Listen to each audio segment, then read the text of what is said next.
Evet. Bugün düşen evyemizin montajını yapıyoruz.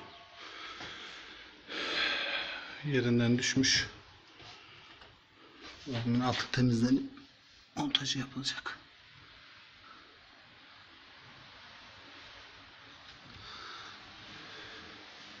İşlemi yaptıktan sonra da bir video daha çekeceğiz.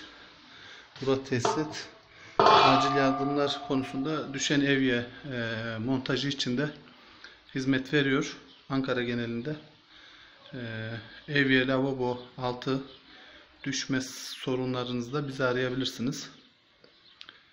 0539 666 42 48'den mutfak lavabo evyesi düştüğünde Murat tesisatı arayarak acil yardım alabilirsiniz.